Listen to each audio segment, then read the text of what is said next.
hal-hal yang mengerikan yang pernah mungkin menjijikkan, gini ada nggak? Oh, saya kira kalau untuk menjijikkan ya saya pernah dimencretin karena angkat pasien untuk bawa ke rumah sakit. Waktu itu dia bilang karena sudah tidak bertahan, dia bilang saya suntik mati aja saya Bu Susu tidak mampu. Iya, saya Suntik bilang, mati? iya, Minta suntik mati? Iya, karena dia bilang saya ini sudah sangat menderita, sudah sakit.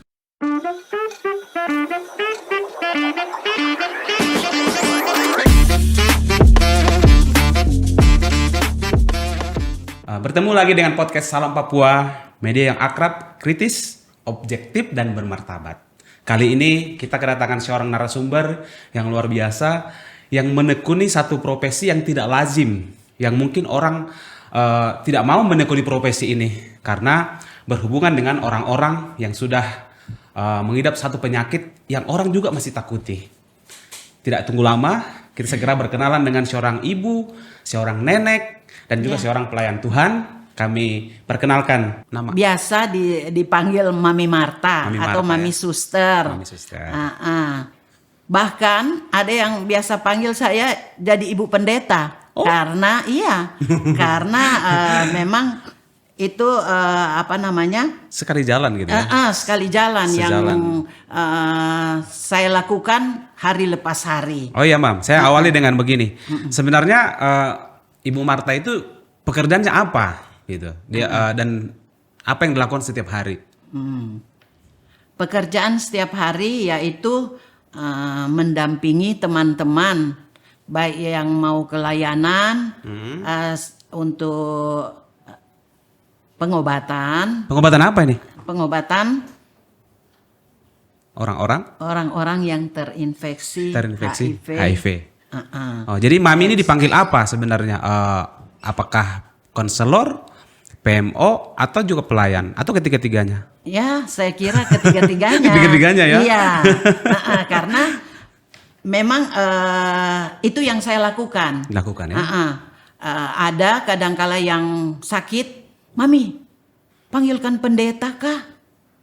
Saya mau didoakan. Jadi dia merasa tenang kalau dia didoakan, walaupun dalam saat itu dia dalam perawatan. Kadangkala juga saya undang ibu pendeta untuk kita pergi di rumah sakit yang sedang dirawat di RSUD. Kita boyong lah ibu pendeta. Tapi jangan banyak-banyak, ibu pendeta aja dengan Mami yang pergi. Ya, silakan. Kadangkala kita ada yang merasa saya kenal si ini si itu. Kalau boleh juga Mami kasih tahu kah? Ya, karena saya memang di gereja ada juga termasuk juga melayani di sana. Kami kadangkala ada ibadah atau doa di menara. Nah, jadi ada yang tahu, jadi kita kadangkala ada beberapa sering ke rumah sakit untuk mensupport mereka lewat doa. Oke, Ma. Jadi tadi pekerjaannya adalah seorang konselor, seorang PMO, dan seorang juga pelayan. Nah, mungkin bisa dijelaskan konselor itu apa gitu? Ya. Jadi konselor itu memang waktu saya masih dinas di klinik reproduksi PT Freeport. Berarti karyawan Freeport dulu ya? Ya, saya memang pensiunan Freeport. Betul. Jadi saya pensiunan Freeport sudah 16 tahun saya pensiun. Jadi waktu masa dinas tuntutan pekerjaan yaitu untuk mengkonseling. Otomatis saya ikut konseling itu konselor itu ada pendidikannya dan saya punya sertifikatnya. Oke. Karena itu untuk melengkapi pekerjaan untuk mengkonseling teman-teman orang-orang yang mau diperiksa, sebelum dinyatakan bahwa mereka positif. Dikonseling dulu. Dikonseling dulu. Sesudah ada hasil kita post test. Tapi waktu konseling itu banyak yang kita harus jelaskan sama orang-orang tersebut supaya mereka lebih memahami, karena kalau sesudah kita kasih tahu sedangkan belum dijelaskan, akhirnya Yang mereka ada- tidak akan menerima lagi kalau ada yang ada bisa penjelasan stres berikut. ya, bisa stres, bahkan bisa. ada yang sempat bunuh diri. Oh, semua. Ada. Ngeri juga ya. Iya, Ya, ada. terus bagaimana dengan PMO itu, Ma? Apa fungsinya, Ma? PMO itu adalah pendamping minum obat. Oh, ceritanya bagaimana nih? Jadi pendamping minum obat, saya itu pernah malahan dari layanan diminta untuk tanda tangan bahwa saya harus menjamin, harus menjaga orang ini, mengingatkan. Karena padahal kita sudah ingatkan, mesti ada umpama dia minum obat jam 7, Ya. alarm. Iya, kasih alarm. Tapi Lewat.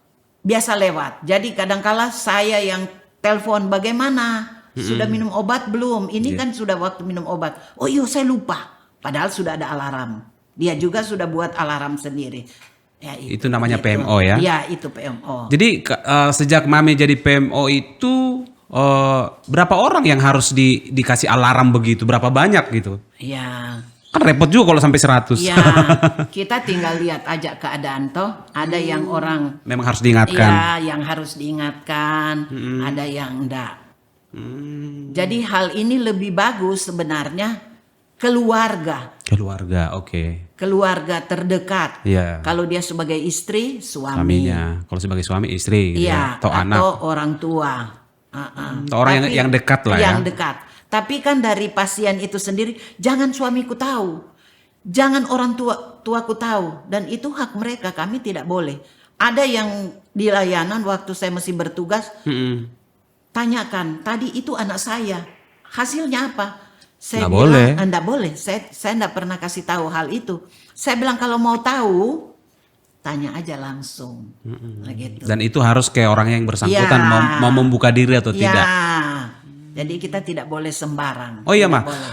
Tadi dari awal itu kan Ibu Marta itu sudah menjadi seorang konselor, terus PMO, di samping juga tadi ada pelayan juga. Jadi sudah sejak tahun berapa Ibu Marta itu menjadi seorang konselor dan PMO bagi orang-orang tadi yang sudah Iya. yang dikatakan ODIF itu. Iya, jadi sejak saya kerja kan Kerja, kita ya? tuntutan untuk pekerjaan. Jadi saya bersyukur dari pemerintah yaitu yang biasa kami sapa sekarang Kepala Dinas Kesehatan Pak Rey.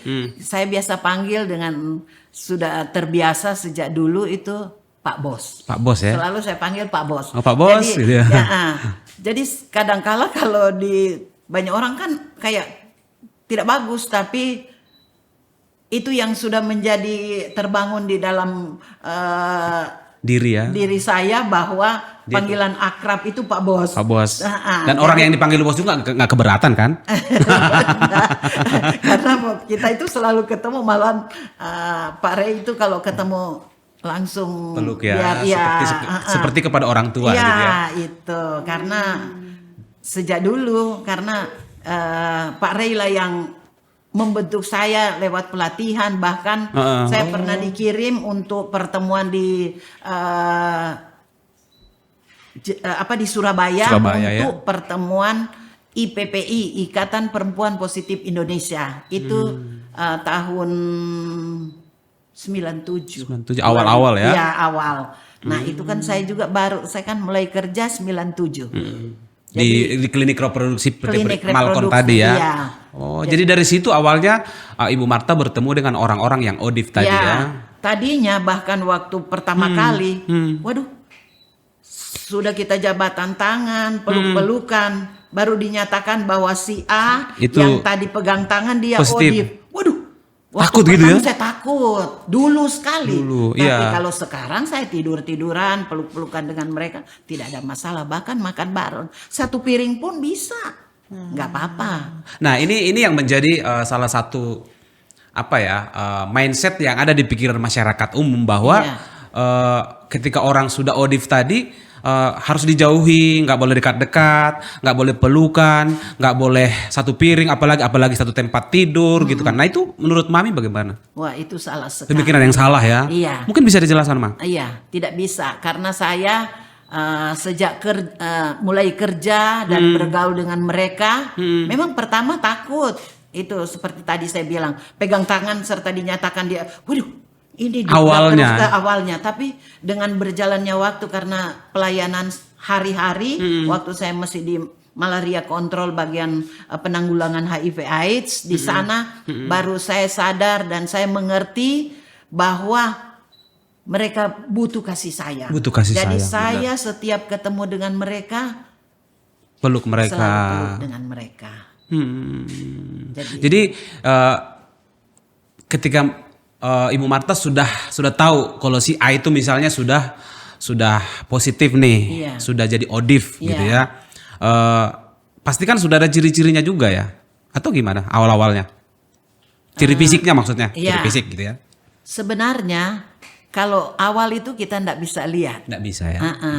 Nanti kalau kan ini ada stadium 1, 2, Oh, ada stadiumnya 3, ya? 4. Jadi kalau baru bahkan virus itu masuk, kalau dia hidup bagus, baik makan teratur, dia istirahat bagus, itu jaraknya 5 sampai 7 tahun tidak ada gejala. Tidak ada masalah ya? Tetapi itu sudah menularkan. Itu Sudah bisa menularkan gitu sudah ya? bisa menularkan. Ke pasangannya atau Iya, orang yang iya. ya itu tadi lewat Iya. mana itu biasanya yang bisa ditularkan? Ya, banyak Transfusi tuh ada darah, iya, transfusi darah, transfusi. lewat hubungan seksual ya. Ya, yang paling banyak kan Lewat hubungan seksual. iya seksual. Iya. Terus Mas selama 26 tahun ini menjadi Tapi seorang minta maaf, hubungan seksual yang tidak aman. yang tidak aman. Oh, yang tidak aman gitu ya. Yang tidak menggunakan Iya. kontrasepsi. Iya. Waduh, bahaya kalau lewat hubungan seks. Tapi kalau pakai kontrasepsi tidak. Ya, Oke, gitu oke. begitu. Iya, oke. Iya, Mak. Jadi selama 26 tahun ini kan pasti banyak sekali pengalaman yang Ibu Marta alami. Ini kebanyakan sedihnya atau kebanyakan gimana sih? Bisa Mama ceritakan? Kalau buat saya malah saya senang Senang ya? karena Kok senang? iya, karena orang tadinya yang sudah nggak bisa ngapa-ngapain, kita datangi, Iya. kita beri support, kita hibur, kita apa, bawa obat, kita selalu kunjungi. Iya. Akhirnya dia sudah baik, sudah sehat. Ya, Senangnya saya di situ ya? senang, ya? Senangnya itu di senang. situ. Saya ada kepuasan, saya puas. tersendiri. Bahkan kita kalau ke sana kan minta maaf. Kadang-kala membawa sesuatu itu kan tidak ada, itu dari kita. Dari kita sendiri ya. Itu nggak dibiayai itu? Enggak ada. Enggak ada biaya dari mana-mana. Nggak ada biaya dari mana-mana ya? Itu. Oke. Terus pasti juga kan ada ketika orang ini awal-awal dia sudah dinyatakan lah bahwa kamu itu sudah positif gitu. Pasti kan mengadunya ke Ibu Marta Iya. gitu kan. Gimana sih kok mungkin bisa diceritakan orang-orang Iya. itu seperti apa? Jadi saya sebenarnya rindu ya jika Tuhan berkenan punya tempat, ya kalau istilah dibilang rumah singgah, Kayak rumah singgah gitu ya? Atau tempat, karena mereka kalau datang kan tadinya saya kos, tapi sekarang saya tidak mampu karena kalau dulu kan karyawan, Iya, toh iya. kos ya boleh.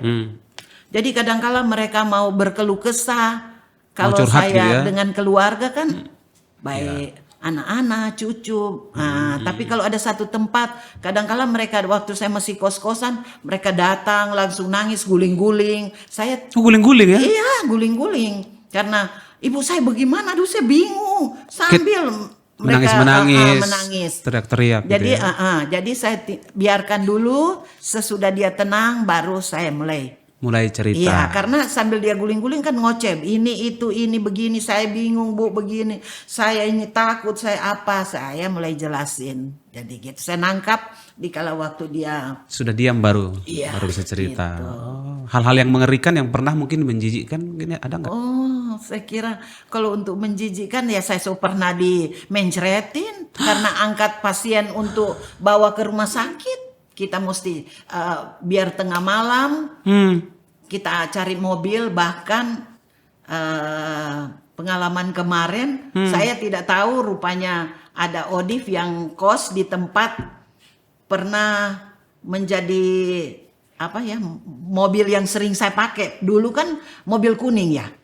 Taksi kuning. Taksi kuning. Nah, jadi rupanya ini tempatnya bapak itu, tapi rupanya bapak itu sudah nggak ada. Jadi ibu itu kasih tahu begini saya, ibu kan Ibu Marta. Sama, oh kenapa kak?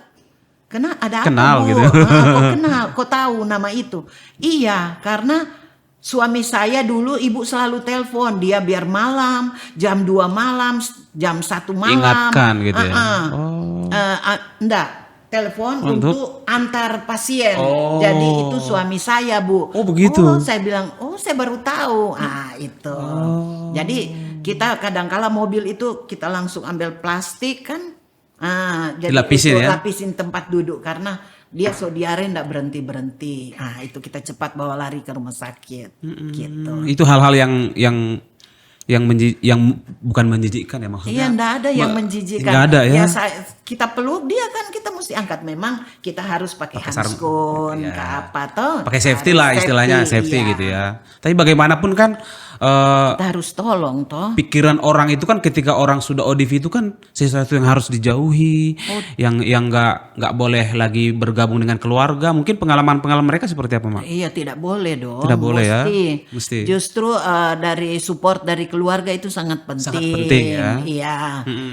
Karena kalau mereka merasa ditolak, nah Saat itulah yang membuat mereka lebih down, Lebih cepat drop ya? Ya, cepat drop itu. Jadi kita nggak boleh jauhi mereka. Nggak boleh jauhi Justru mereka. saya kalau ada yang sakit, saya kadang-kala waktu masih dinas sampai saya tidak makan siang karena kita istirahatnya 1 jam. 1 jam saja, jam 12, jam 1 sudah mesti ada kegiatan ulang. Jadi saya pakai 1 jam itu untuk, karena dulu ndak ada motor, saya belum ada motor, belum apa. Andalkan Waktu ojek. Langsung saya pernah sewa ojek, Sewa ojek ya? pergi, gitu. Iya. Habis itu sebelum jam 1 saya sudah kembali lagi. Kembali lagi. Karena ada penyakit, ada kadangkala ODIF itu istilahnya apa ya? Jamur, dia jamur nggak Sudah bisa berjamur. kencing. Jadi dia rasa tersiksa betul, jadi saya harus ganti kateternya. Ganti sendiri. Iya, saya ganti karena saya kan perawat. Oh, perawat ya. Oh, begitu ya. Dan saya jadi perawat itu disekolahkan oleh Malkon. Selama 3 tahun. Sekolahnya di mana itu, Mak? Sekolahnya dulu masih di Timika Indah. Oh, ada sekolahnya Iya, dulu ya. kami sekolah 3 tahun 3 di sana. tahun. Iya.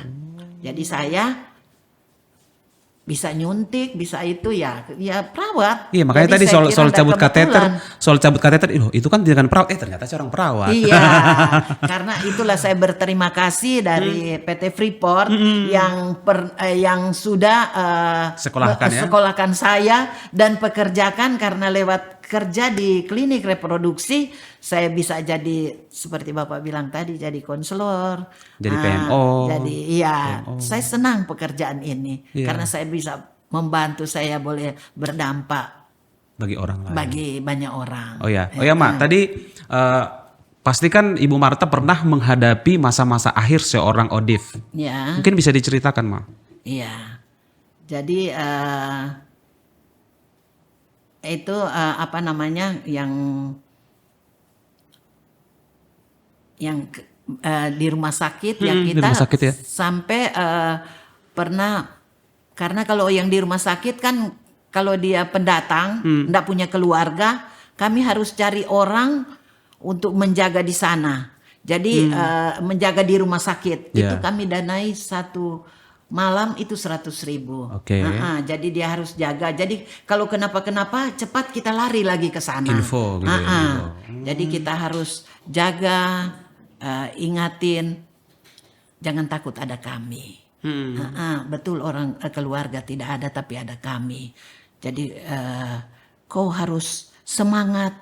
Nanti kalau kau sehat, kau bisa Beraktivitas kembali. juga bisa mendampingi teman-teman juga sesama, karena kan support dari Teman. sesama teman itu sangat, karena kalau kita mau bicara, saya ini pernah dibilang di tempat layanan, iya ibu enak bicara karena ibu tidak kena. seperti kami, jadi bicaranya enak, tapi kami ini saya banyak kali dibentak sama mereka. Sama mereka karena dibilang, ibu jangan sembarang loh bilang saya ini begini. Saya bilang kami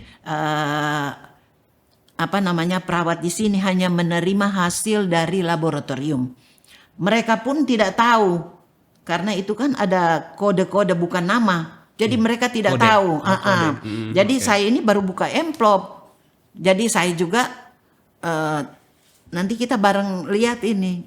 Jadi Oh, gitu. hasil bukan kami yang menentukan, itu hasil dari itu. Hasil pemeriksaan secara medis bukti, gitu ya di iya. laboratorium. Jadi kadang-kala kita dibentak, dimarah, tapi lewat juga pelatihan konselor. Iya. Nah itu kita ada dibimbing harus seperti begini, harus langkah-langkah apa yang harus kami ambil. Nah, itu. Jadi Oh, iya. saya bersyukur. Oh ya Mak, ini kan ketika orang kita berhubungan dengan ODIF ini ya, pasti kan persepsinya masyarakat gitu ya. Oh, kayaknya dia suka itu, makanya dong mereka dekat-dekat begitu.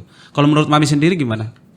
Memang saya biasa ada kata-kata begini, orang-orang yang sudah jalan bareng dengan Mami bahwa dia sudah ODIF, saya bilang tunggu dulu. Saya ini bukan cuma sebagai pendamping, bukan hanya sebagai seperti Bapak bilang konselor atau orang kesehatan, tapi saya juga ini hamba Tuhan. Saya melayani Tuhan juga. Jadi Iya. bisa aja itu orang-orang gereja, orang-orang Bukan berarti juga gitu ya.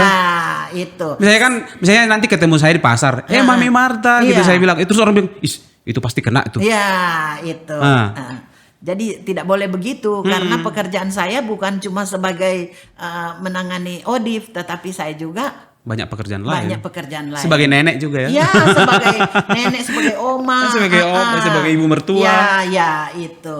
Jadi jangan langsung Tapi saya.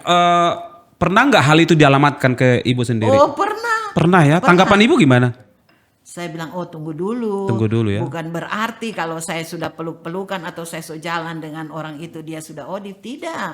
Karena seperti tadi, saya sebagai oma, sebagai ibu juga, sebagai hamba Tuhan, pelayan. Sebagai masyarakat. Sebagai masyarakat. Iya, jadi jangan. Jangan ya.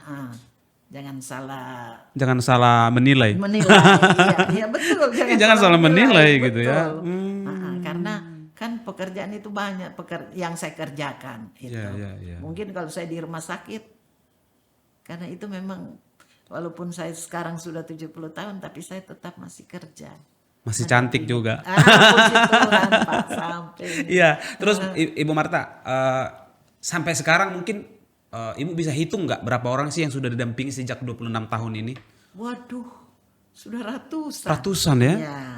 Karena kan ada yang sudah pindah Kota, pindah daerah. Iya, pindah daerah. Gitu. Tapi masih kontak nggak kalau mereka pindah? Masih ada. Masih ya? Masih ada ya hubungannya? Kontak. Tapi dari sekian banyak yang Ibu Marta damping itu 26 tahun ini masih ada nggak yang bertahan dari awal? Oh, ada. Ada ya? Ada. Ada yang waktu saya masih, karena sekarang saya kan tugasnya di RSMM, bagian PDP, bagian HIV ya, HIV. dengan ODIF dan TB di sana. Oke. Nah, jadi di sana, jadi yang saya kaget, wah ini kan pasien saya waktu saya masih dinas, sedangkan saya pensiun sudah 16 tahun. Dia masih bertahan Masih ya? bertahan. Bahkan ada yang masih umur baik laki-laki dan perempuan yang sudah 70 tahun masih minum obat. Masih bertahan. Sampai sekarang. Jadi sebenarnya kunci dari orang-orang yang sudah ODP ini apa, Ma? Supaya mereka bisa daya tahan tubuhnya tetap masih normal gitu. Iya. Kuncinya apa? Iya. Dia harus minum obat teratur. Teratur tepat Iya. waktu. Jadi teratur, tepat waktu, takaran tepat. Takaran Jadi, tepat. Jadi kalau umpamanya dia merasa itu agak kegedean. Kalau dulu ada minum pagi, siang, malam. Oh, sekarang? Sekarang satu kali saja. Oh, Jadi sudah kalau- lebih ringan ya? Sudah dibikin satu Sudah paket.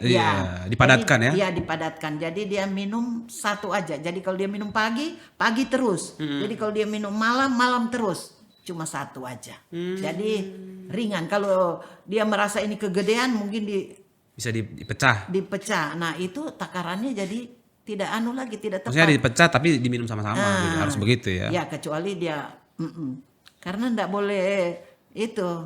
Nggak boleh kurang. Harus tepat, iya. Tapi kan memang dari layanan itu kan memang sudah sudah menyiapkan misalnya berat badan sekian. Mereka sudah hitung itu ya. Jadi tinggal minum saja sebenarnya kan?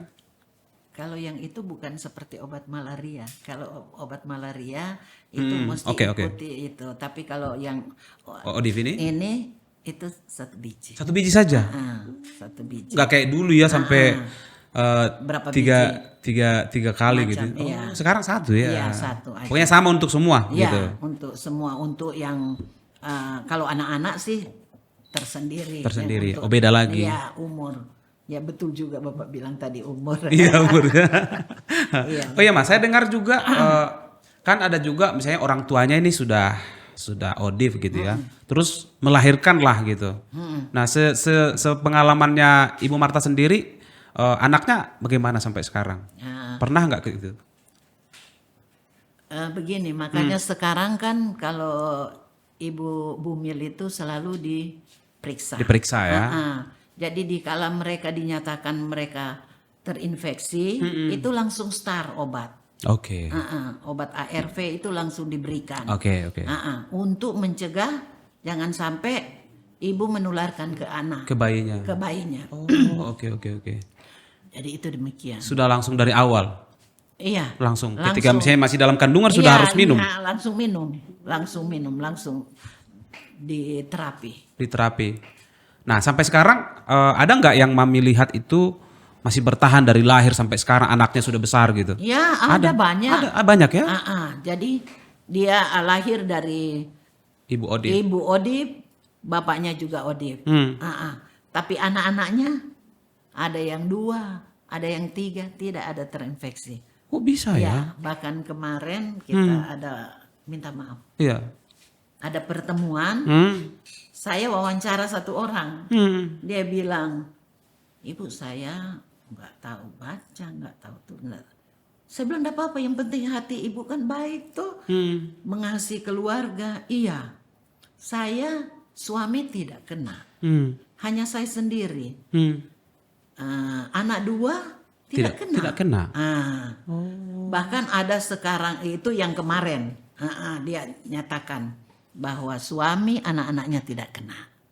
Luar biasa ya. Gitu. Asalkan mereka minum obat Minum juga. obat teratur. Teratur. Dan waktu yang tepat, obat yang tepat. Nah, itu harus. Dan memang kan obatnya gratis tidur. ya Ibu? Iya, obat gratis. Gratis sampai sekarang ya? Iya. Obat gratis. Oh iya Mak, di Timika sendiri yang seprofesi dengan Ibu Marta sendiri berapa orang nih? Kan di sini mungkin penderitanya juga kan banyak ya, jadi butuh orang banyak Kak. Iya, kalau dari grupnya kami 6. 6 orang saja? 6. Tapi kan banyak dari iya, dari layanan-layanan. Lain-lain juga ada ya, mereka juga Tapi pendamping. yang khusus kami itu itu PS, biasa disebut PS. Apa itu PS? Pendamping sebaya. Pendamping sebaya. Ya. Jadi itu kami ada 6 orang. 6 orang saja yang ada di Iya, satu karena ini. di tempat-tempat layanan puskesmas Ada lagi? Ada teman-teman di sana, teman-teman kami. Yang PS juga? Iya, di sana. Jadi ada 1 PS dia pegang 3 layanan ya.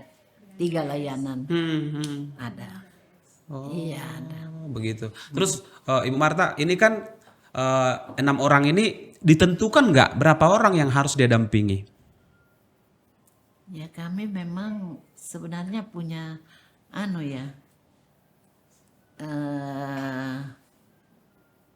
Ada target gitu? ya target. Oh, target ya, ya. ada target. Berapa orang gitu? Di target dari yang mendanai Yang kami. mendanai, ya. Jadi tiap PS itu punya target, harus sekian. Dalam Ya, sebulan? Dalam sebulan. Itu. Biasanya berapa Mah?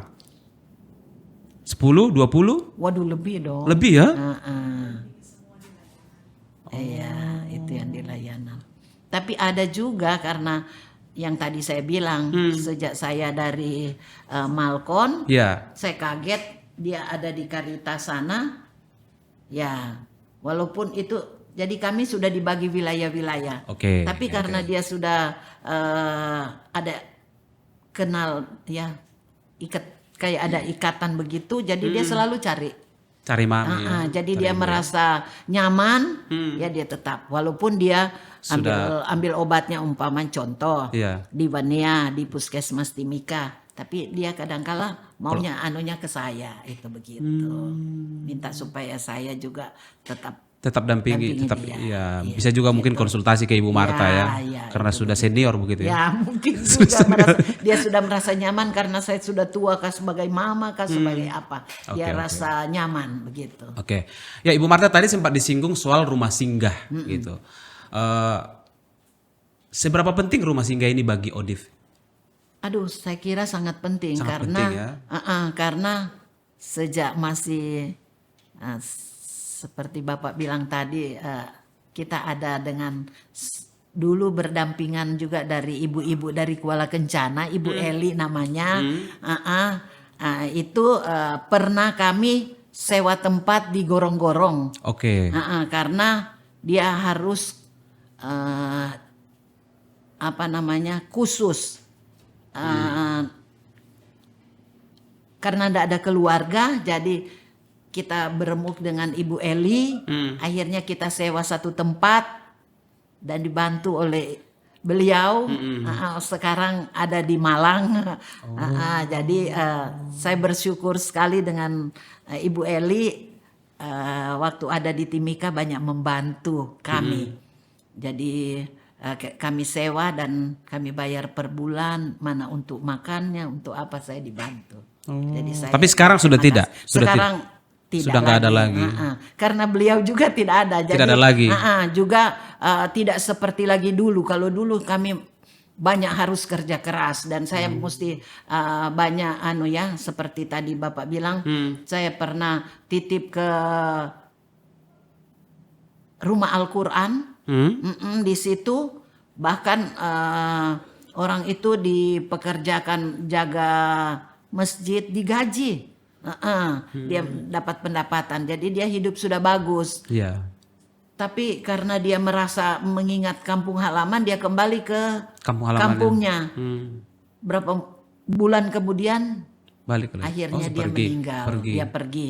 Karena kenapa? Karena mungkin dia di sana dia malu dengan orang-orang bahkan keluarga, dan itu yang menekan dia. Akhirnya dia merasa juga tidak nyaman, mungkin ambil obat di sana ke apa. Akhirnya dia.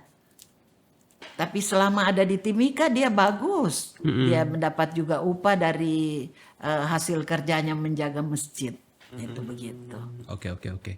Jadi ketika orang misalnya pindah daerah, mereka tetap boleh mengambil obat di daerahnya dia. Iya kan, boleh ada ya? rujukan. Ada rujukan. Dikasih rujukan ya. Dikasih rujukan. Jadi setiap orang yang harus mau pindah daerah, jangan dia lari begitu saja. Oke. Dia harus melapor. Jadi kadang-kala itu yang tadi, kalau ada rumah kan tempat khusus ya. dia datang, mami tolong antarkan untuk saya mau pindah daerah, mau ambil obat saja di sana. Oh ya mari kita. Boleh ya. Boleh, sangat boleh, karena tidak boleh putus. Jadi kalau minum obat itu, kalau kita mau apa ya kata kesannya, umur panjang begitu. Seumur hidup gitu ya? Seumur hidup. Jadi harus minum obat seumur hidup. Oh iya. Dan orang yang minum obat itu dia bagus. Sampai sekarang masih ada yang Bisa bertahan banyak ya. bersaing dengan orang yang tidak ada.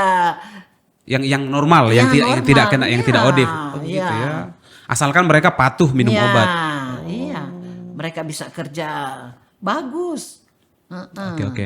Ini kan tadi masih soal rumah singgah. Sudah pernah diusulkan sampai di mana ini, supaya mungkin pemerintah kah atau ada perusahaan kah misalnya mau buatkan rumah singgah? Ya, belum pernah. Belum pernah ya? Iya, belum pernah. Juga kan kami memang itu banyak yang kami titip di Yapeda ya.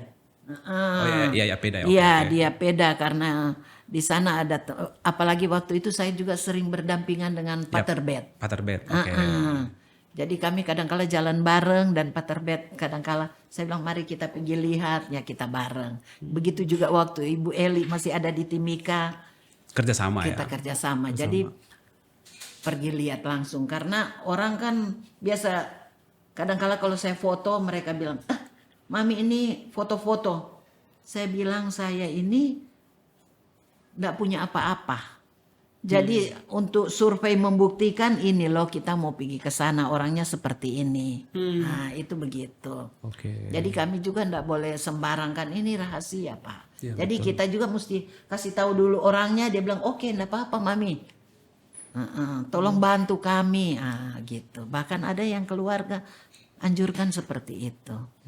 Yang makanya itu yang saya bilang alangkah baiknya keluarga itu mesti tahu supaya mereka tahu kepada siapa mereka harus berkeluh kesah atau Mengadu lah ya, mengadu iya. Kalau kita juga salah-salah itu repot karena saya punya pengalaman. Iya. Ada yang merahasiakan terlalu takut keadaannya, dia berobat cuma di klinik berobat terus sampai hampir jual rumah. Saya bilang kau itu sudah tahu saya, kenapa ndak kasih tahu saya? Begini obat itu kan gratis. Jadi dia berobat sendiri, Karena bayar sendiri. dan Kalau dia itu kan mahal ya. Dan dia sudah tahu saya itu kita kenalan baik. Cuma dia malu juga sama saya. Loh, kenapa harus Jadi malu? akhirnya dia rahasiakan. Nanti dia sudah kehabisan. akhirnya baru dia cari saya. Sampai jual rumah Iya, hampir jual rumah. untuk membiayai dia Untuk punya. biaya itu mobil sudah dijual. Astaga. Iya benar itu kejadiannya. Padahal ini hanya komunikasi sebenarnya Iya. yang harus dibangun ya. Akhirnya serta kita kenal jadi akhirnya saya bawa di Caritas, Iya. pengobatan apa semua dan dia saat itu harus minum obat 14 macam. Awal-awal Karena itu. sudah komplikasi, karena sudah terlalu lama. Gitu. Karena dia kan cuma berobat di klinik. Berobat terus. Jadi kan sudah masuk tahap AIDS. AIDS itu kan kumpulan gejala penyakit. Jadi macam-macam penyakit. Jadi kalau umpamanya minta maaf, cuma sekedar dia diobatin diarenya. Flu-nya. Habis itu dia flu terus enggak berhenti. Jadi flu-nya lagi diobatin. Pas sembuh. Tapi kan virusnya masih ada. Masih ada. Nah, Kalau dia tidak minum ARV-nya, tetap akan muncul bangkit. macam-macam. Bangkit macam-macam.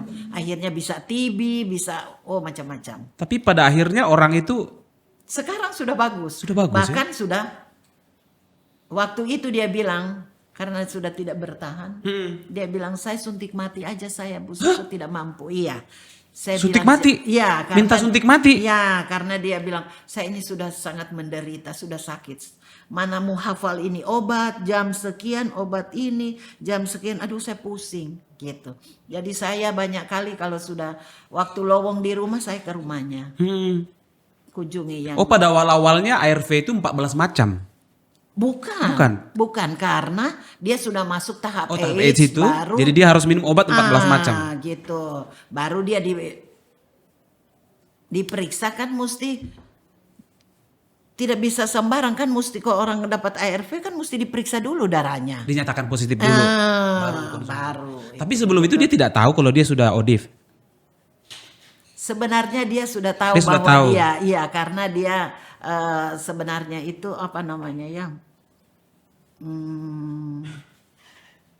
masa lalunya. Masa lalunya. Nah, Oke. Jadi dia menyadari masa lalunya. Jadi dia bilang, ini sudah gara-gara saya punya masa lalu ini. Sudah dia ini gitu ya. Tapi dia masih Didiamkan. dia Nggak mau masih- diperiksa. Nggak mau. Nggak mau. Karena dia merasa mungkin dia banyak duit. Karena kah, kan harus apa, tes kan, ya. harus tes dulu, tes darah, itu. diperiksa semua baru dinyatakan. Ya, akhirnya waktu dia ketemu saya, akhirnya semua akhirnya berjalan bagus dan Tapi orang itu sekarang masih ada. masih ada. Masih sehat? Iya. Sangat sehat. Kasus lain yang menarik juga Mak, misalnya apa? Selain sampai sudah jual mobil, mau jual rumah, apa lagi misalnya kasus yang seperti ini karena rasa malu tadi mungkin. Iya. Ini juga ada karena keluarga ya. Keluarga akhirnya dia mesti saya enggak boleh ketemu. Saya pernah dikejar. Ibu sebenarnya sakit apa kan kami enggak boleh. Ya nggak boleh kasih tahu. Oke. Iya. Harus orangnya. Iya. Akhirnya mereka Keluarganya kejar Ibu Marta Iya. untuk ngasih tahu sebenarnya penyakitnya orang ini apa gitu. saya kan enggak boleh kasih tahu. Ada aturannya.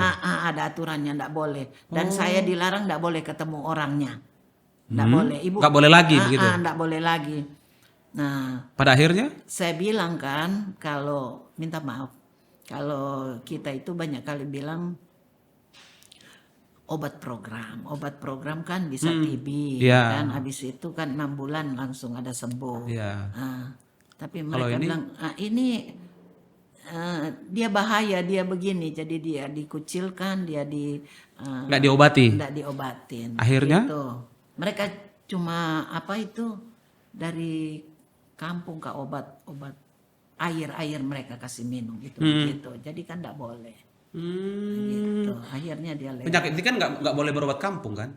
Nggak Itu bisa hanya sudah. berobat kampung Iya, saja. tapi kami kan nggak boleh mereka toh. Iya. Gitu. Nah terus kasus yang lain lagi, misalnya kan dia sudah katakanlah awal-awal dia dinyatakan sudah oh kamu itu sudah begini bla bla bla. Ada nggak yang sampai melakukan tindakan yang tidak baik begitu? Misalnya mau bunuh diri kah atau bagaimana? Aduh. Sudah sering. Sebenarnya kami punya kasus itu. Ada. Oh. Ya, padahal kita sudah konseling baik-baik, tapi akhirnya berapa hari kemudian dia gantung diri. Ada. Gantung Kita diri punya- ada?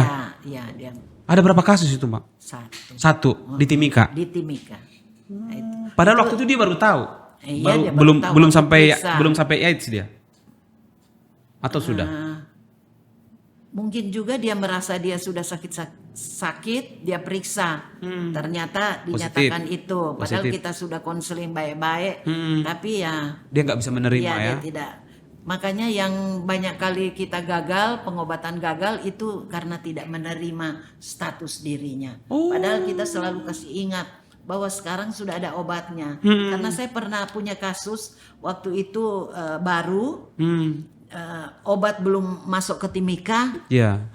Ibu itu bilang, aduh aku punya anak 4. Dia bilang, nanti kalau saya tidak sempat dapat itu obat, baru kalau saya mati kasihan saya punya anak. Anak-anaknya.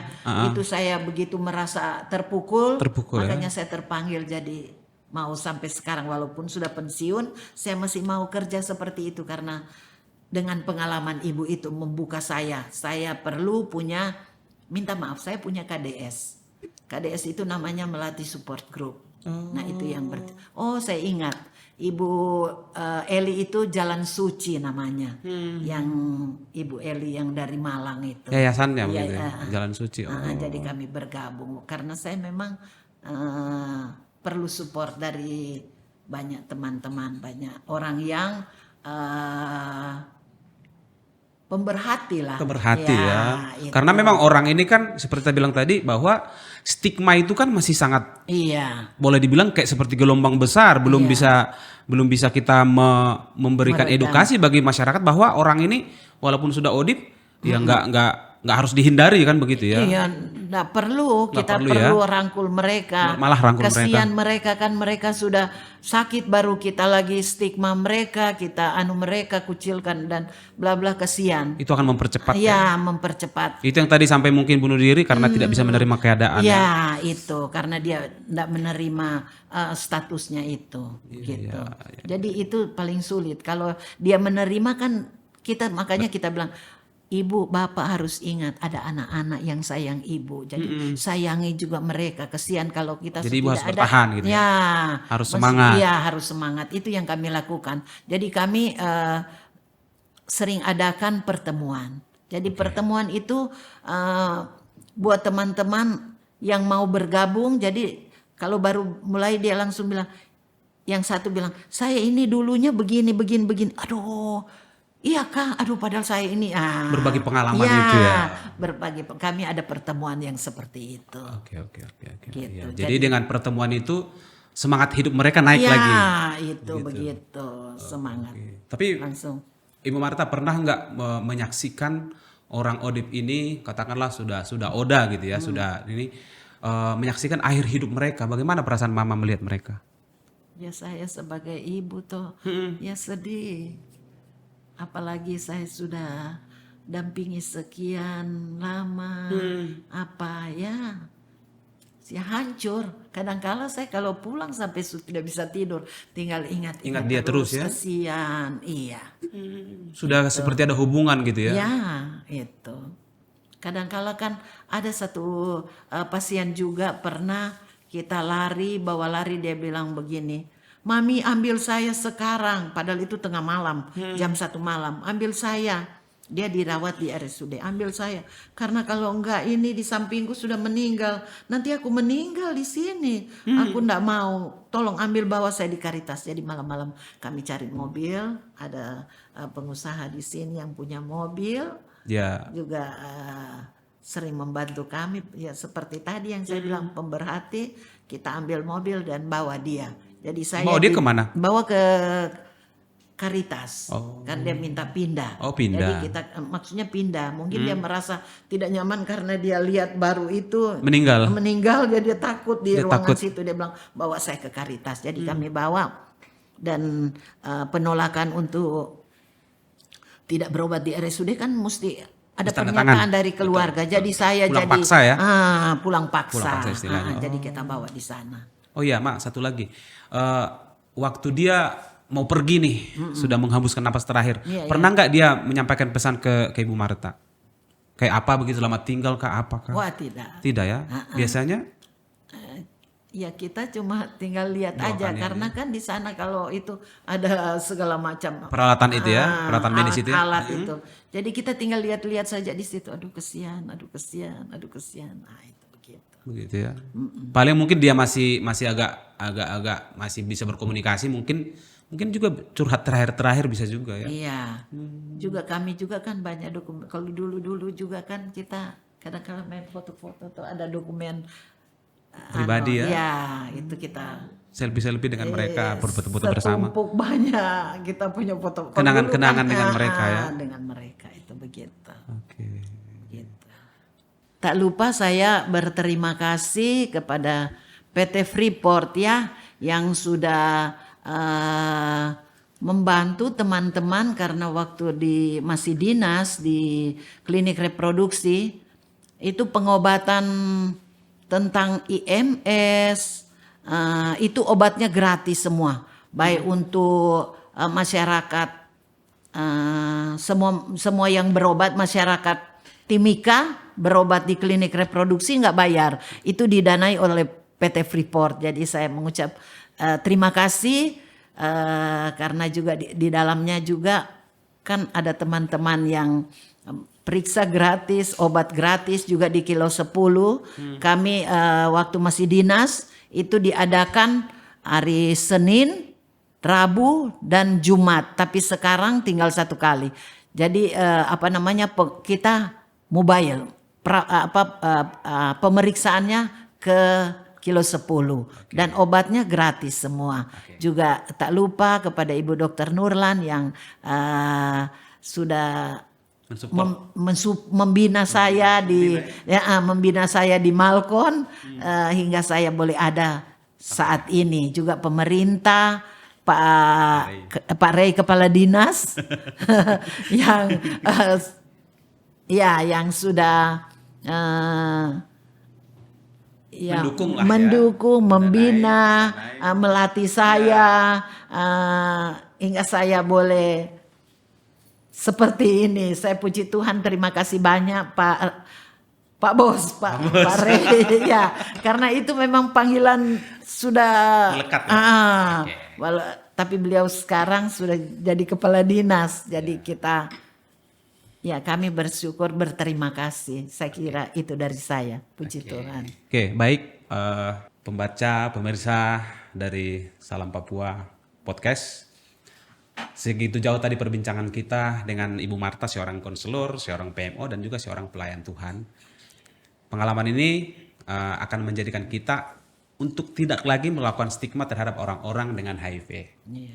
Justru mereka harus kita dukung, agar mereka boleh menjalani kehidupan mereka yang lebih baik, mendukung mereka sehingga mereka boleh bertahan karena mereka juga punya keluarga. Iya. Masih banyak yang sebenarnya yang mau kita bahas. Mungkin di lain waktu kita masih bisa mengundang Ibu Marta dengan pengalaman yang lain yang lebih menarik. Tapi podcast kali ini kami akhiri dengan catatan bahwa Ayo kita dukung orang-orang yang sudah ODIF agar mereka boleh bertahan hidup. Mereka boleh melanjutkan hidup mereka sekalipun mereka telah terkena satu penyakit yang sampai sekarang belum ada obatnya.